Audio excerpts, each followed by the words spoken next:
This is what Donald Trump had to say about the protests against ICE. Screaming, shame, shame.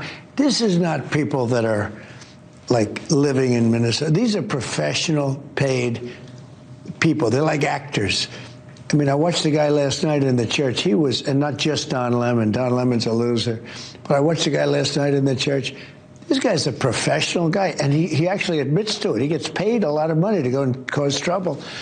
And you see that. What they don't see is that ICE gets rid of murderers, drug dealers, Tren de Aragua, I mean, the worst gang in the world, anywhere in the world, MS-13, Tren de.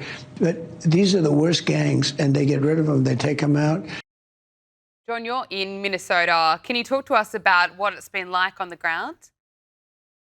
Well, it's been terrible, Gabriella. There have been constant conflicts between these so-called protesters who are actively interfering with ICE, trying to prevent them from being able to carry out their law enforcement function, and the ICE people who are getting no help at all from local law enforcement, no crowd control, no help at all. And meanwhile, our elected officials, starting with Governor Tim Walz, are encouraging and inciting these rioters to interfere with the enforcement of federal law, which of course is a crime.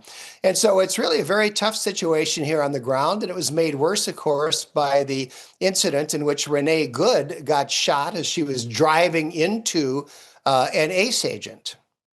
Josh, I want to get your thoughts on this and also what role the media is playing. It's been revealed that ABC, NBC and CBS delivered 93% negative coverage on ICE. This is after the fatal shooting of Renee Good and according to a study from the Media Research Centre, but 93% negative coverage. I mean, that has to have such a big impact. It has a tremendous impact, Gabriella. I think the silver lining, though, is that it's not as tremendous an impact as it would have been as recently as just 10, 15 years ago. I mean, the Trump administration, to their great credit, back before there was the Trump administration, there was the Trump-Vance campaign, they intuited quite presciently that the American media ecosystem today is not necessarily dominated by the big three networks of ABC, NBC, and CBS. In fact, if you look at the airtime that the Trump-Vance campaign gave to top 100, top 500 podcasts, YouTube shows, alternative media, digital media, they totally blew the Harris-Walz campaign out of the water. And Caroline Leavitt, the press secretary, actually now has this whole alternative new media section in the press conferences there. So they're very astute and very tuned into that. Having said that, obviously, that the number is not particularly helpful.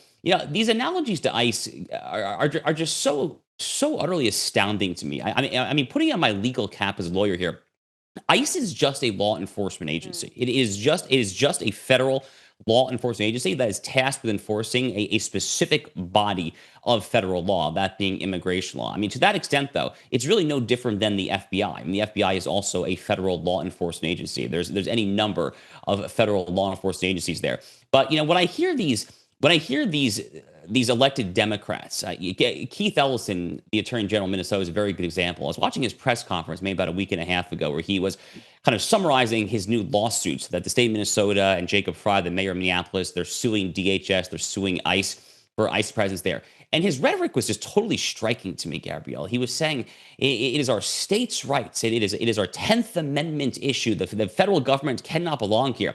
And I found myself thinking, wow, I mean, do that in a thick Southern accent, like the states' rights, the federal government does not belong here. I mean, we're talking about the ghost of John C. Calhoun. We're talking about the ghost of the Confederacy. And frankly, the ghost of the Confederacy lives on. I mean, back then it was a Democrat insurrection that led to the Civil War. And frankly, these so-called sanctuary cities are actually just neo-confederate-bashing state. The solution back then, well, God willing, won't take actual conflict, but the legal solution is to establish the supremacy of federal law, which is already established part of Article 6 of the Constitution there.